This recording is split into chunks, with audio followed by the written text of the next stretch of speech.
Hello everyone, welcome to my YouTube channel. ಎಲ್ಲರೂ ಕೂಡ ಕಾತುರದಿಂದ ಹೈಕೋರ್ಟ್ ಡಿಸಿಷನ್ ಏನಾಗುತ್ತೆ ಅಂತ ವೆಯ್ಟ್ ಮಾಡ್ತಾಯಿದ್ರಿ. ನೋಡಿ, 12/2/2026 ಹೈಕೋರ್ಟ್ ಡಿಸಿಷನ್ ಇತ್ತು. ಅಂದರೆ 56% ಮೀಸಲಾತಿಯ ಬಗ್ಗೆ ಡಿಸಿಷನ್ ಇತ್ತು.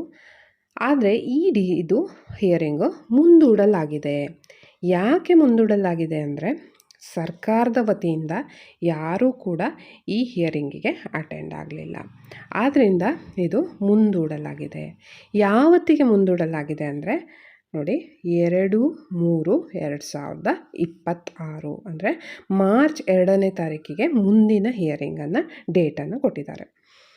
ಎಷ್ಟು ಬೇಜವಾಬ್ದಾರಿತನ ಅಂದರೆ ನೋಡಿ, ಎಷ್ಟೋ ಜನ ವಿದ್ಯಾರ್ಥಿಗಳು ವೆಯ್ಟ್ ಮಾಡ್ತಾ ಇದ್ದೀರ. ಹಿಯರಿಂಗ್ ಆಗುತ್ತೆ, ಸೊ ಏನೋ ಡಿಸಿಷನ್ ಆಗುತ್ತೆ, ನೋಟಿಫಿಕೇಷನ್ ಆಗುತ್ತೆ ಅಂತ ಹೇಳ್ಕೊಂಡು ಈ ಶಿಕ್ಷಕ ಆಕಾಂಕ್ಷಿಗಳಿಗೆ ಎಜುಕೇಷನ್ ಮಿನಿಸ್ಟರ್ ಆವಾಗವಾಗ ನಾವು ನೋಟಿಫಿಕೇಷನ್ ಮಾಡ್ತೀವಿ ಅಂತ ಹೇಳ್ಕೊಂಡು ಸ್ಟೇಟ್ಮೆಂಟ್ಗಳನ್ನ ಕೊಡ್ತಾನೇ ಇದ್ದಾರೆ. ಸೊ ಒಂದು ಸ್ಟೇಟ್ಮೆಂಟ್ ಕೊಟ್ಟಿದ್ದಾರೆ, ಯಾವಾಗ ಜೂನಲ್ಲಂತೂ ನಾವು ರಿಕ್ರೂಟ್ಮೆಂಟ್ ಮಾಡ್ತೀವಿ ಅಂತ ಹೇಳ್ಕೊಂಡು.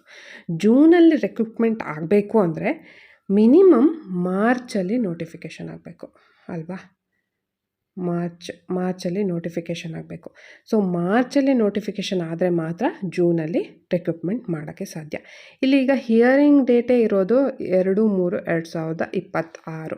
ಸೊ 2/3/26ರಲ್ಲಿ ಡಿಸಿಷನ್ 56%ಗೆ ಡಿಸಿಷನ್ ತೊಗೊಂಡು ಮಾರ್ಚಲ್ಲಿ ನೋಟಿಫಿಕೇಷನ್ ಮಾಡಿದ್ರೆ ಅಟ್ಲೀಸ್ಟ್ ಜೂನಲ್ಲಿ ರಿಕ್ರೂಟ್ಮೆಂಟ್ ಮಾಡ್ಬೋದು.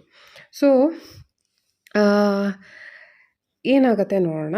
2/3/2026 ಹಿಯರಿಂಗ್ ಅಟೆಂಡ್ ಮಾಡಿ 56% ಮೀಸಲಾತಿ ಇತ್ತಲ್ವ, ಅದ್ರ ಡಿಸಿಷನ್ ಏನಾಗುತ್ತೆ ಅಂತ ಮಾಡ್ಬೋದು.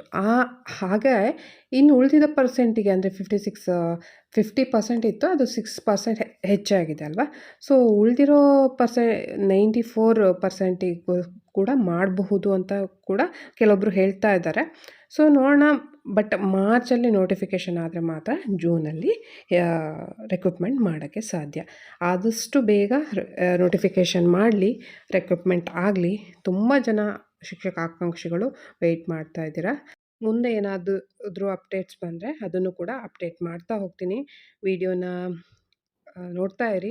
ಚಾನಲ್ನ ಸಬ್ಸ್ಕ್ರೈಬ್ ಮಾಡಲಿಲ್ಲ ಅಂದರೆ ಚಾನಲ್ನ ಸಬ್ಸ್ಕ್ರೈಬ್ ಮಾಡಿಕೊಂಡು ವಿಡಿಯೋ ನೋಡಿ.